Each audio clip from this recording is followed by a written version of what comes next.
আমরা এটা জানিয়েছি যে শুকুরের মাংস খাওয়ানো হচ্ছে এবং তাদেরকে যে খাবার দেওয়া হচ্ছে এই খাবার তাদের সহ্য করার মতো না। আমাদেরকে রেখে সচিব সাহেব ডাইরেক্ট মস্কো রাষ্ট্রদূতের ফোন দিচ্ছে।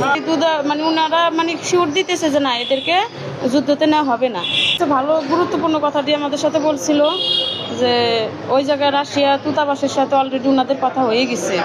ওনারা বলতেছে যে না যুদ্ধতে মানে এই লোক নেওয়া হয়নি, মানে ওনাদের মানে কাজের ক্ষেত্রেতে আর কি মানে ওই দুন ফ্যাক্টরি ওদের মানে ওই উল্লেখ করে আর কি ওনাদের মানে ট্রেনিং চলতেছে। ওদেরকে যে 30 তারিখে ছাইড়া দিবে, 29 তারিখে ছাইড়া দিবে, আর মাত্র 4 দিন আছে। কিন্তু ওই দেশের মানে মানে ওনারা মানে শিওর দিতেছে যে না এদেরকে যুদ্ধতে নেওয়া হবে না, মানে এটি আর কি আলোচনা হলো আর কি। তারপরে আমরা স্যারের কাছে বলছে যে যদি কোনো সমস্যা হয়ে যায় তাহলে এটা দায় বরং কে, তখন স্যার মানে ওনারা কইছে যে আমাদের। মূলত এখানে ওনারা আমাদেরকে সামনে রেখে ডিজি স্যাররা এবং সচিব ভাই স্যাররা ওনারা আমাদেরকে সাথে রেখেই ওইখানে রাশিয়ায় বাংলাদেশি দূতাবাসে ওনারা কথা বলছেন এবং ওইখানে যে রাষ্ট্রদূত আছেন ওনাদের সাথে কথা বলছেন। রাষ্ট্রদূত ওনাদেরকে আমাদের সামনে ফোনে কথা বললেন, লাউড স্পিকার দিয়ে কথা বলছেন। রাষ্ট্রদূত আশ্বস্ত করছে যে ওনাদেরকে যুদ্ধে নেওয়া হবে না। ওনাদেরকে ড্রোন ফ্যাক্টরির একটা কাজে নেওয়া হয়েছে। ড্রোন ফ্যাক্টরিতে মানে ঝুঁকির মধ্যে থাকে, এই কারণে যারা ওইখানে কাজ করে তাদেরকে একটা ট্রেনিং দেওয়া হয়। আর ট্রেনিং দেওয়া অবস্থায় তাদেরকে মানসিকভাবে শক্তিশালী করার জন্য তাদেরকে বিভিন্ন রকম ভয়ভীতি দেখা হয় এবং ট্রেনিংটা একটু কষ্টই হয়। আপনারা নিশ্চিত থাকেন যে 29 তারিখের পর থেকে তারা নিরাপদে থাকবে এবং তাদেরকে যুদ্ধে নেওয়া হবে না, এতটুকু ওনারা ওই রাশিয়ান রাষ্ট্রদূত, বাংলাদেশের রাষ্ট্রদূত যিনি রাশিয়া আছে উনি আশ্বস্ত করছেন। আমরা এটা জানিয়েছি যে শুকুরের মাংস খাওয়ানো হচ্ছে এবং তাদেরকে যে খাবার দেওয়া হচ্ছে এই খাবার তাদের সহ্য করার মতো না।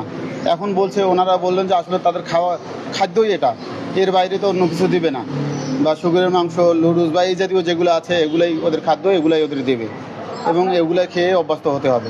সচিবের সাথে আমাদের সব সমস্যার কথা বলছি। আমাদের 30 জন লোক এই মাসের 7 তারিখে বৈধ ভিসা বিএমইটি করে আপনাদের মাধ্যমে আমরা লোকগুলি পাঠাইছি, জাবেলেনোর আর আরএস ইন্টারন্যাশনালের মাধ্যমে।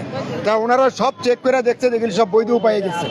আমাদের লোকগুলি কোনো 2 নম্বর উপায়ে যায় নাই। আমাদেরকে রেখে সচিব সাহেব ডাইরেক্ট মস্কো রাষ্ট্রদূতের ফোন দিচ্ছে। রাষ্ট্রদূত ফোন দিচ্ছে, ফার্স্ট কাউন্সিলের সাথে কথা বলছে, রাষ্ট্রদূতের কথা বলছে।